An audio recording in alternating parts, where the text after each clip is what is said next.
ketika saat manusia sudah terbebaskan dari belenggunya hawa nafsu, maka dia akan menghirup udara yang segar. Artinya di dalam hatinya itu tidak akan lagi jatuh sakit. Hatinya pasti bergelora, hatinya pasti senang. Contohnya kula tahun 2010, 11, 12 di penjara. Ning jero penjara LP iku gak iso sing bebas men saged. Mboten saged. Saya bicara ini karena fakta saya sendiri ngalami. Selama 3 tahun kami di penjara, 2010 bulan Mei tanggal 21 hari Jumat, gitu. Piye carane ono penjara? Rasane piye? Arepe nutuk bojo ya mboten saged. Nyun sewu, disitulah letak bagaimana caranya kita mensikapi tidak hanya satu sisi, Pak. Memang satu sisi gak enak, Pak. Kita di penjara gak bebas.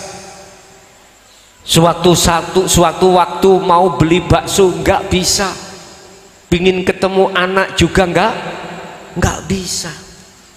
Dalam satu kamar dengan ruangan yang terbatas, dikunci sampai ring 3 kunciannya, itu pun masih dijaga oleh sipir supaya kita tidak kabur.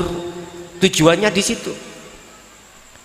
Tapi ketika saat waktunya kita bebas, bayuh rasanya marem nih nanti. Sama dengan rohaniah kita. Berpuluh tahun kita terbelenggu oleh hawa nafsu. Setelah kita bebas, ya Allah Bapak Ibu, hanya beliau ahli suhud yang bisa merasakan kebebasan bagaimana rohaniah ini kita lepas dari belenggunya hawa nafsu. Sehingga ketika saat ajaran itu disampaikan untuk membebaskan belenggunya hawa nafsu, ada 2 kelompok. Ayatnya terus no. Wa minhum, sebagian di antara mereka ikuman hadallah, ada yang nerima. Ya inilah yang nanti akan bebas. Tapi satu sisi wa minhum man haqqat alaihi dhalalah, satu sisi orang itu bersikukuh tidak mau keluar dari kesenangan hawa nafsu. Ini yang terbelenggu akhirnya, tapi dia tidak merasa terbelenggu. Nanti dia akan sadar kalau dia itu terbelenggu.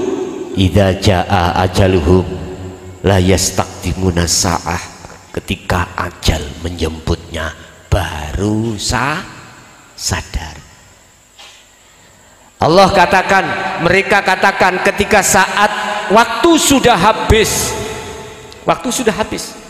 dia mengatakan ruh itu, ya Allah kembalikanlah aku ke dunia walaupun sesaat, saya akan bertobat, tidak akan beriman terhadap selainmu. Gusti Allah jawab sedikit tapi nyelekit, al-kaseb, apa? Waktumu sudah telat kasep. Jikalau kau kukembalikan, kau pasti akan tetap untuk ingkar. Wis, alhamdulillah, orang yang bebas, orang yang sudah masuk di golongan pertama itulah golongan-golongan yang hatinya itu percaya bahwasanya apa yang timbul dan muncul dari diri kita atau di luar kita, iman kita hanyalah datangnya dari Allah Subhanahu. Oleh sebab itu, satu lagi lagu yang ku minta untuk mempertahankan atas keabadian di dalam kemerdekaan Anda, bersatulah. Bersatulah Anda, artinya bersatulah apa? masuklah banyak di dalam satu. Silahkan perbedaan apapun, tapi ruhaniyahmu hanya Allah. Berarti satukanlah semua aktivitas dohiriyah, tidak ada perbedaan. Bisanya kita tidak membedakan kalau iman kita jatuhnya sudah hanya pada Allah. Tadi sing nyanyi ya iku wujude Allah, sing pemusik ya wujude Allah, sing ngaji lan kabeh iku ya wujude Gusti Allah. Wis matur suwun pemusike, saya ulangi lagi, Sabtu Pahing terserah milih sampean Sabtu Pahing kapan, sing penting ojo ketututan Ramadan. Wis nanti kula tak koordinasi kali Pak Kendon ngaten. Mangke musike apa jenenge kan mesti ono lak ngono. Kok tiga. Nggih, Bapak Ibu, kita masuk pada season berikutnya, yaitu tanya jawab ya. Ini sudah pukul 22 mungkin ya, sudah jam 10 lebih.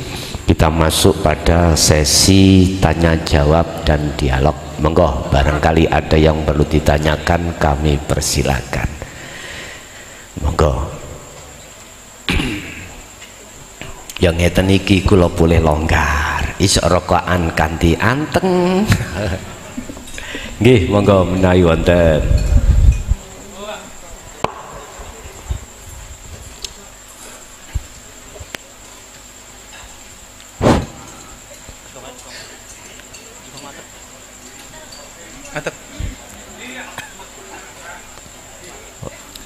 Assalamualaikum Gus. Waalaikumsalam.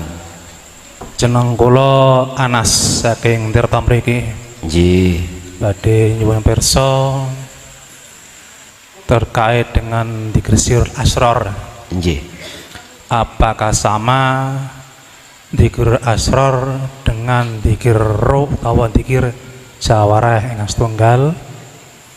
Ingkang nomor kalih, napa ta sami dzikir sirul asrar dengan dzikir sirifisir? Lajeng ingkang kaping 3, apa maksudnya es asalnya dari air, leburnya es jadi air? Ngaten. Yang keempat, apakah sama pembebasan rohani dari belenggunya hawa nafsu dengan bagaikan burung yang bertahun-tahun terkurung di dalam gua lalu bisa bebas? Nggih.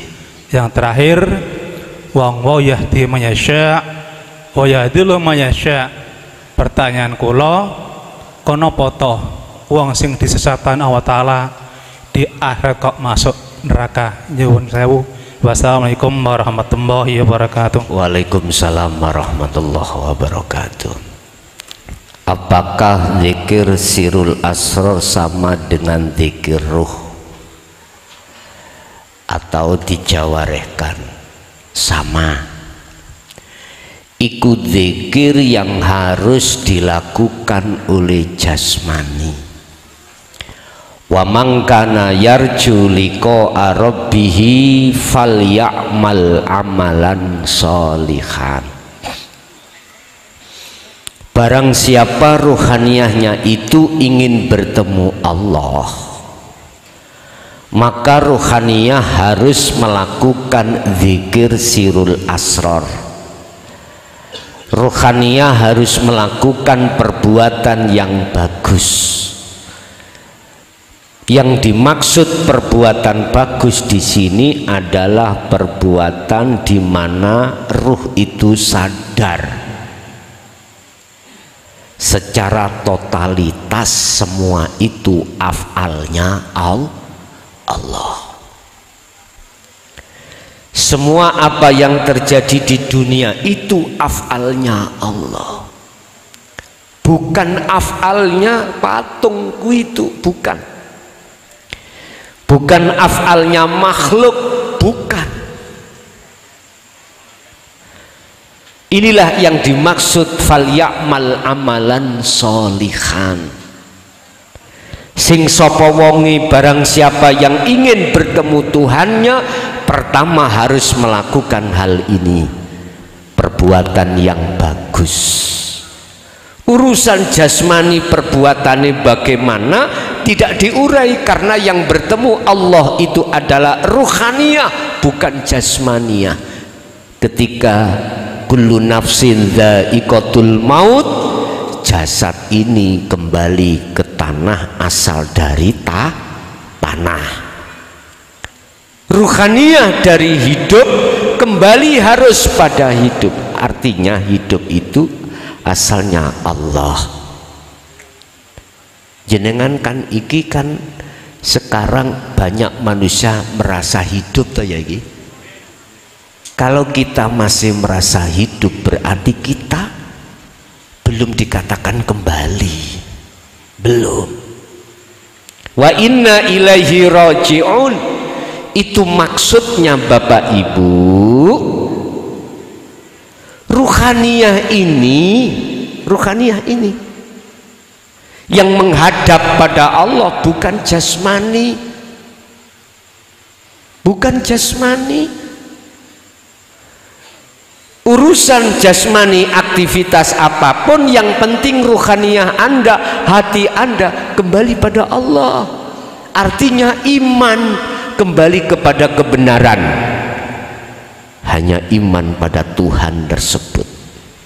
Jadi lewat mana jenengan bisa imannya yang benar? Lewat sirul asr. Makanya inilah sama dengan dzikir roh, sama, atau sirun fisirin, sama. Yang kedua sama. Arti daripada sirun fisirin atau sirul asrar itu artinya zikir yang bila sautin wa kalamin wa lafdin, zikir yang sudah tidak mengucap, tidak bersuara, tidak memanggil-manggil nama, diem. Makanya saya sebut sirul asr. Nah di situ pembuktiannya, gambarannya ada 3 tempat: su'aul basiroh, wa ainul basiroh, wa hakul basiroh. Merasakan, mengimankan, kemudian melihat atau bertemu, yang ketiga menetapkan keakuannya Allah. Bon niki itu 1 dan 2. Terus yang ketiga tadi es, ya, es dengan air. Es ya air, air ya es. Inilah proses nafi isbat. Artinya apa Pak? Inna lillahi wa inna ilaihi. Kita makhluk asalnya tidak ada.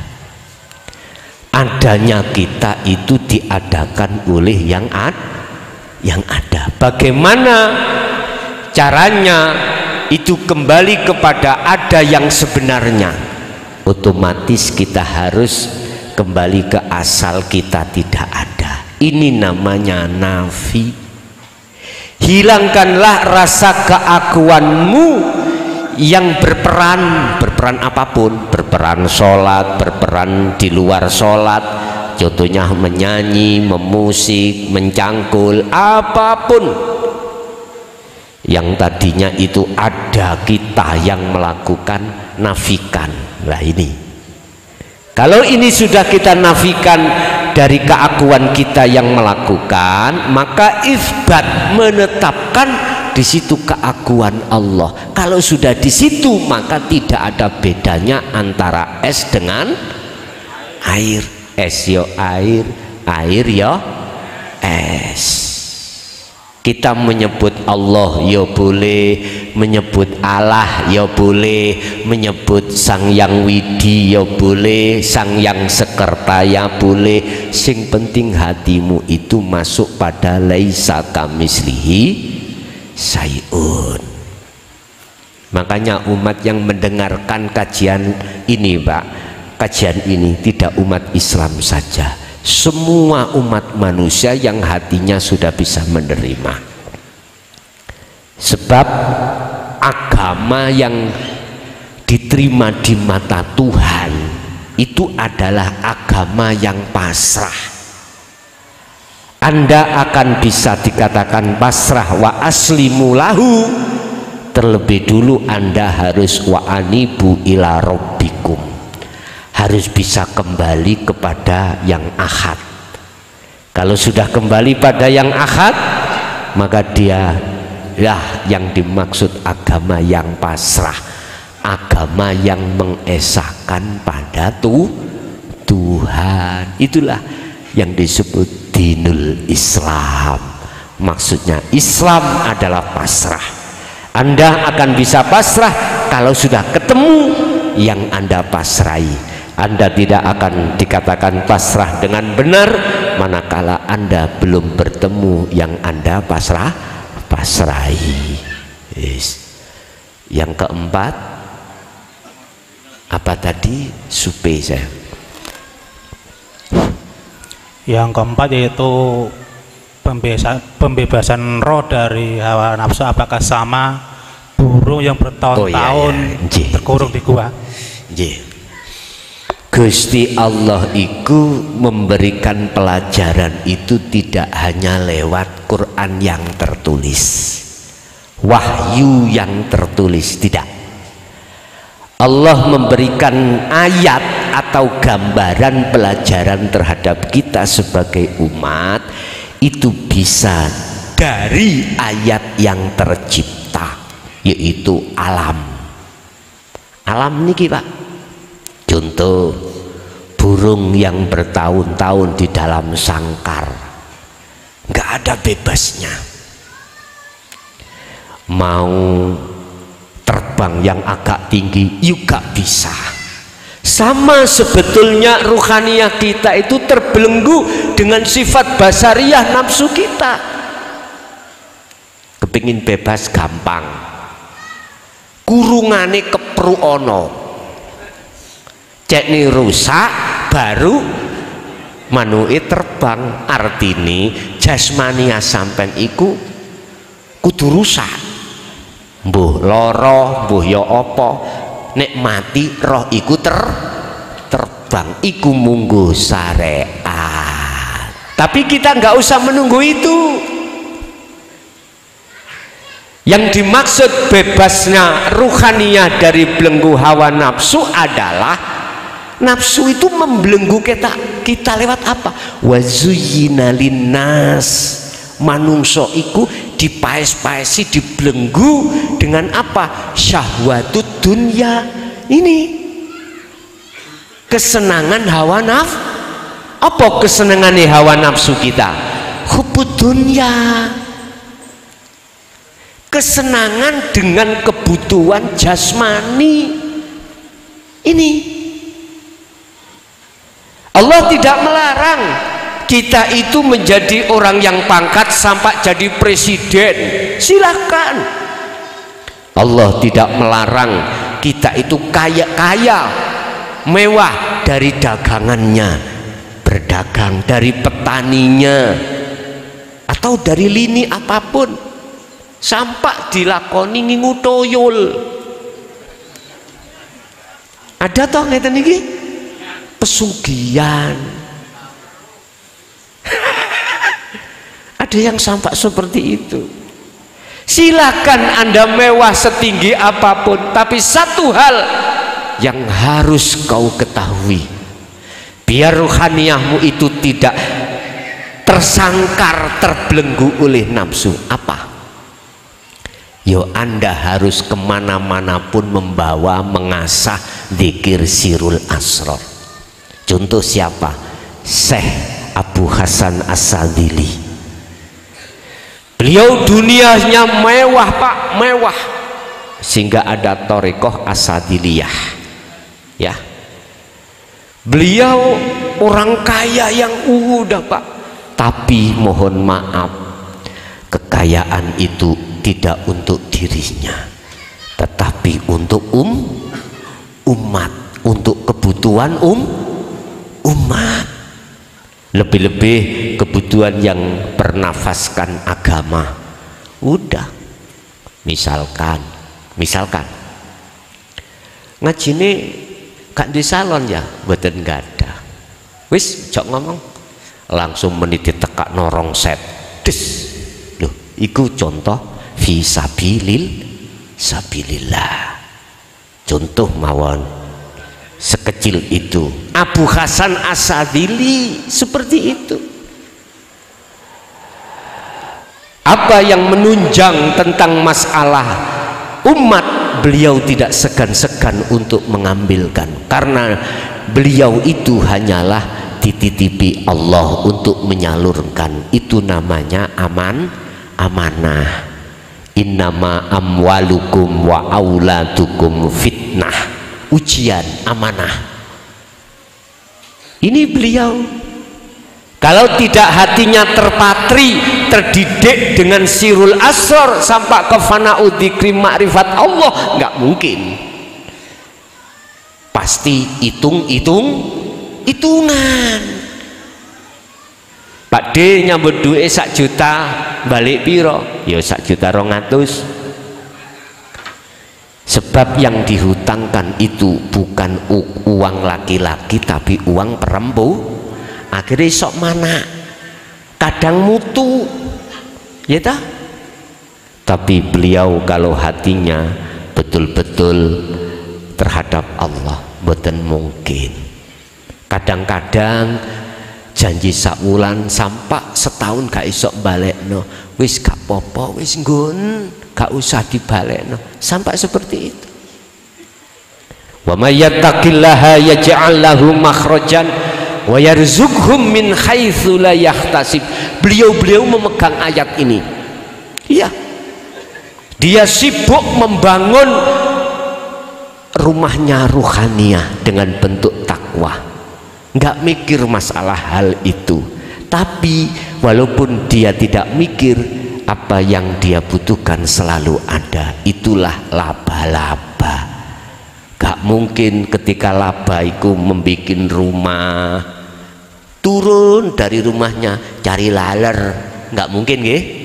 Laler teko dewi, sing nekakno ya Gusti Allah, lamu ya sing nekakno Gusti Allah. Laba-laba cuman memperbesar rumahnya, itulah laba-laba. Beliau contohnya. Kita ini di dunia sudah megang sirul asrar dan keluar dari belenggunya hawa nafsu. Bebas hati kita, bebas rohaniah kita. Kita tidak terbelenggu dengan aturan-aturan, karena semuanya itu sudah dikembalikan karena Allah.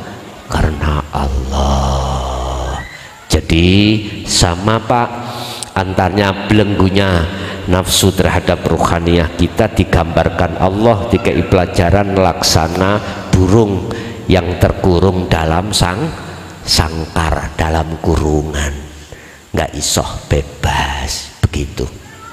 Terus yang terakhir, mengapa Allah kok memasukkan neraka bagi orang yang disesatkan? Gini Pak, kita ungkap asbabun nuzulnya dulu. Sebab-sebab ayat ini mengapa diturunkan.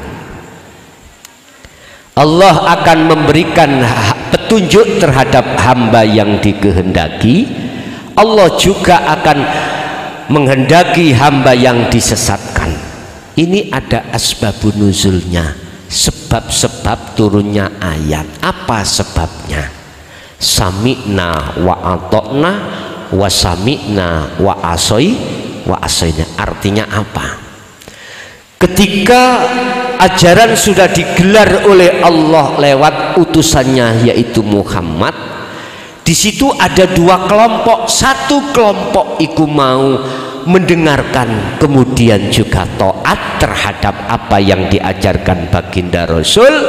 Yang satunya kebalikannya, mendengarkan tapi dia mengingkarinya. Inilah sebab-sebab mengapa Allah menyesatkan hamba itu pada jalan yang disesatkan. Ini persoalannya. Akhirnya konsekuensi daripada kita sebagai hamba, mohon maaf, mengalami konsekuensi masing-masing. Berarti yang sami'na wa atokna, jalur kanan berarti wa min waraihim barzakhun ila yaumi yub'atsun, dia itu tidak dimasukkan alam barzah tapi dimasukkan alam lahut. Ini alam yang padang. Tapi satunya, mohon maaf, jalur kiri akan dimasukkan barzah yang gelap. Sebab apa kok dia dimasukkan gelap? Sebab apa yang satu dimasukkan nenggone alam yang padang? Jawabannya ada di surah Al-Baqarah ayat 257. Di situ ada dua golongan, kanan dan kiri. Yang kanan, ketika saat di dunia, Allahu waliyul ladina amanu yukhrijuhum minal zulumati ilan nur. Karena dia ketika saat di dunia hatinya hanya Allah yang dijadikan iman, hanya Allah yang dijadikan sebagai kekasih, hanya Allah yang dijadikan sebagai penolong, maka dengan begitu Allah akan mengeluarkan dari kegelapan menuju terang benderang. Beda yang nomor dua, walladzina kafaru awliya'uhumut taghut, menjadikan selain Allah sebagai imam, sebagai kekasih, sebagai penolong. Apa yang terjadi? Yukhrijunahum minan nur ila dzulumat. Kebalikan, dia akan masuk dalam barzah yang amat gelap. Ini mesti terjadi ketika saat secara fisik kita itu meninggalkan dunia. Sebetulnya sebelum meninggalkan sudah terjadi, Pak. Wis gini aja, gak usah ngomong orang lain, ngomong diri kita.